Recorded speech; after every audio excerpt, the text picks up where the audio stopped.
Ratusan anggota gangster ditangkap polisi saat sedang menggelar pesta di sebuah villa di Kecamatan Wonosalam, Kabupaten Jombang, Jawa Timur, Sabtu tengah malam. Polisi yang mendapat laporan langsung datang dan membubarkannya.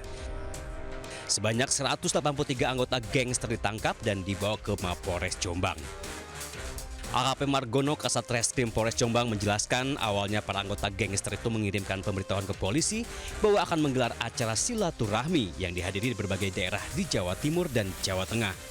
Namun meski polisi tidak memberikan izin, mereka tetap menggelar acara hingga tengah malam.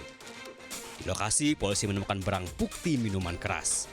Margono juga menjelaskan pelarangan menggelar acara itu dilakukan karena ulah gangster selama ini telah meresahkan warga Jombang. Beberapa kali saat mereka berkumpul dan konvoy selalu menyerang warga di jalanan. Kami melakukan pengamanan, pada dasarnya Polsek Wonosalam sudah melakukan peringatan terhadap ketua panitia tersebut.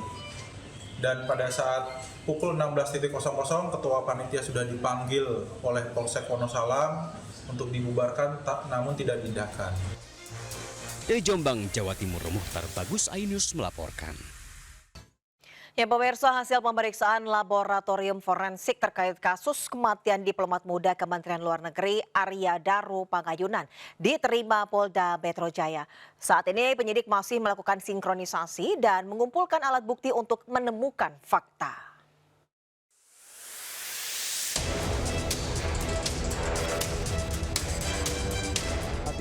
Polda Metro Jaya telah menerima hasil pemeriksaan laboratorium forensik terkait kasus kematian diplomat muda Kementerian Luar Negeri Arya Daru Pangayunan. Penyidik masih melakukan sinkronisasi dan mengumpulkan alat bukti untuk menemukan fakta sebenarnya dari kasus ini. Kalau dari penyelidik untuk hasil lapor sudah keluar, nanti akan disampaikan pada rekan-rekan pada rilis. Ya, mohon waktu. Sementara itu ponsel milik Arya belum ditemukan penyidik. Penyidik telah memeriksa sejumlah lokasi seperti kamar indekos, kantor Kemlu maupun pusat perbelanjaan. Namun ponsel tersebut belum berhasil ditemukan. Arya sebelumnya ditemukan tewas di kamar kosnya di daerah Menteng, Jakarta Pusat pada Selasa 8 Juli 2025 lalu. Korban ditemukan dalam kondisi berpakaian kaos dan celana pendek serta badan ditutupi selimut di atas kasur. Tim Liputan iNews melaporkan.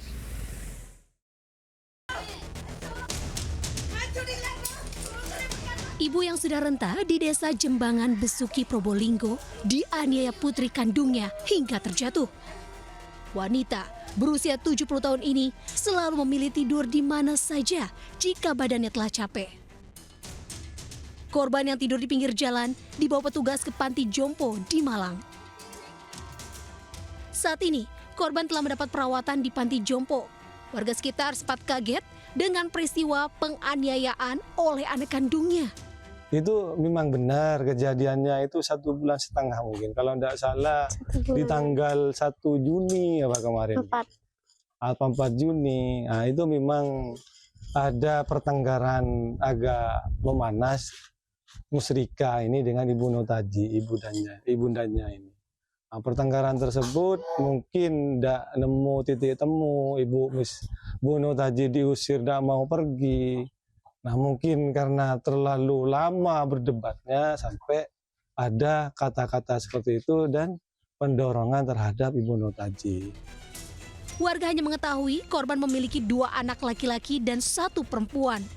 2 anak laki-laki, seorang diantaranya merantau di Bali dan setiap bulan mengirim uang ke ibunya. Pihak desa sudah mengusulkannya ke daftar keluarga tidak mampu.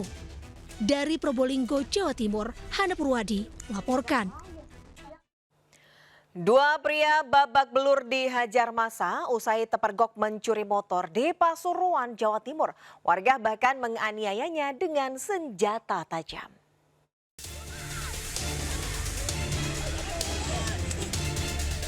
Dalam video amatir warga, 2 pencuri motor dikeroyok massa di desa Kramat Kraton, Pasuruan. Para pelaku bahkan tak berkutik saat diamuk massa hingga berulang kali.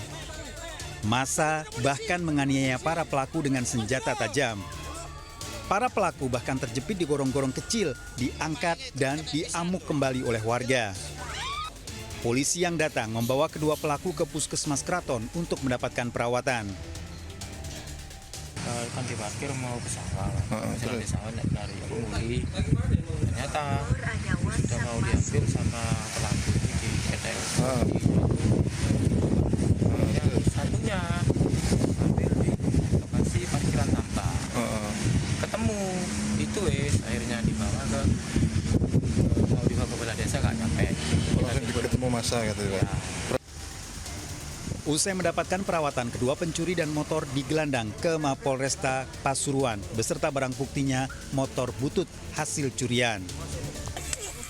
Dari Pasuruan, Jawa Timur, Jaka Samudra iNews melaporkan. Pemirsa, kepolisian menangkap komplotan pelaku pencurian kabel lampu penerangan di Jalan Koja, Jakarta Utara. Sementara itu salah satu anggota komplotan pencuri minimarket dibekuk polisi saat terlelap tidur. Pelaku akhirnya tak berkutik saat dibawa petugas.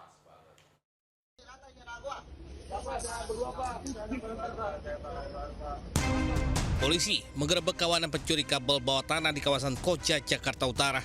Polisi langsung mengamankan 5 orang pelaku yang berusia 21 tahun hingga 36 tahun. Kelimanya kemudian dibawa ke Polres Jakarta Utara.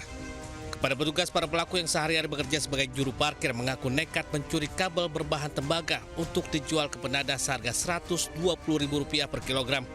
Dari tangan para pelaku, petugas menyita potongan kabel sepanjang 50 meter dan alat pemotong. Ya, kabel penerangan umum. Jadi modusnya yaitu kelimanya ini memotong kabel, kemudian mengambil kabel tersebut, membuka kulitnya, kemudian nantinya akan dijual. Namun pada saat kami tangkap, ini masih proses pemotongan dan proses pengulitan kabel. Sebelumnya viral aksi nekat komplotan pelaku yang melakukan pencurian pada siang hari saat arus lalu lintas sedang ramai. Akibatnya jalan dari arah Cilincing menuju Pelabuhan Tanjung Priok sempat gelap karena tidak adanya penerangan. Dari Jakarta, Sofyan Firdaus iNews melaporkan.